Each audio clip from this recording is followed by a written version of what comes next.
Halo teman-teman, revisi Undang-Undang ITE, Undang-Undang Nomor 19 Tahun 2016 kemungkinan besar berpeluang masuk ke prolegnas. Hal ini juga setelah pidato dari Presiden Jokowi membuka kesempatan untuk dilakukan revisi terhadap Undang-Undang ITE yang bagi kebanyakan orang menjadi momok dalam hal kebebasan berekspresi. Itu juga dalam sikap-sikap partai politik mendorong agar Presiden Jokowi segera menyurati DPR dengan surpres sehingga niat untuk revisi Undang-Undang ITE ini segera direalisasikan atau dikonkretkan. Teman-teman, berdasarkan sebuah lembaga yang concern terhadap informasi dan transaksi elektronik yaitu SafeNet, setidaknya ada 9 pasal yang dianggap pasal karet dan rentan untuk disalahgunakan. Jadi beberapa pasal tersebut mungkin bisa kita rangkumkan. Yang pertama adalah pasal 26 ayat 3 terkait dengan penghapusan informasi tidak relevan. Jadi pasal ini bermasalah soal sensor informasinya, di hal sensor informasi. Yang berikutnya adalah pasal 27 ayat 1 tentang asusila. Ini rentan digunakan menghukum korban kekerasan berbasis gender online. Yang ketiga adalah pasal 27 ayat 3 soal defamasi. Pasal ini rentan untuk represi ekspresi legal warga. Jadi represi untuk warga yang mengungkapkan pendapat, represi untuk aktivis media yang mengkritik pemerintah, polisi, bahkan presiden. Yang berikutnya adalah pasal 28 ayat 2 tentang ujaran kebencian.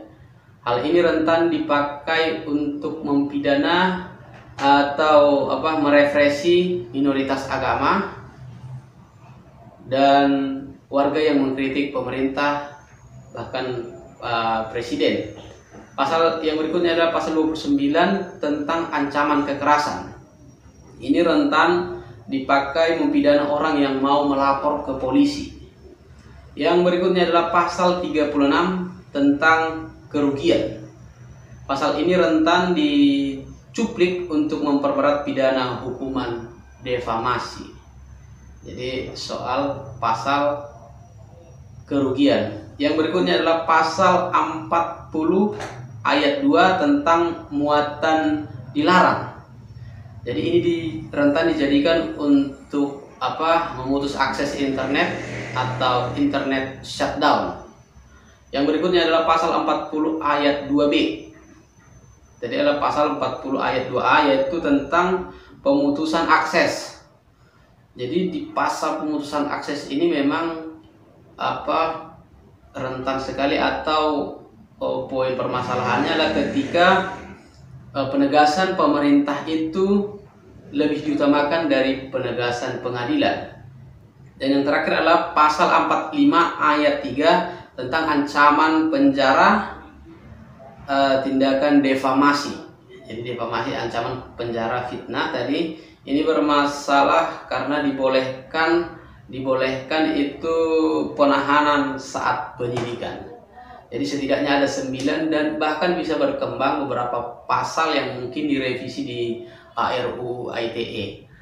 Itu teman-teman, semoga kita berharap harapannya adalah masuk prolegnas, dibahas dan semakin dimatangkan, dirampungkan di DPR terkait dengan Undang-Undang Nomor 19 Tahun 2016 ITE. Dan kita berharap dalam iklim demokrasi, suasana demokrasi, setiap warga negara bebas untuk mengungkapkan pendapat, bebas untuk berekspresi dan tidak takut lagi untuk menyuarakan kritik kepada pemerintah atau kepada rezim. Jadi ya teman-teman, semoga semua elemen bangsa, semua masyarakat bersepakat untuk pembahasan ini, namun juga sekaligus kita bertanggung jawab untuk katakan tidak pada hoaks, untuk mengecek pemberitaan dan menyampaikan berita dan informasi yang seadanya. Demikian teman-teman.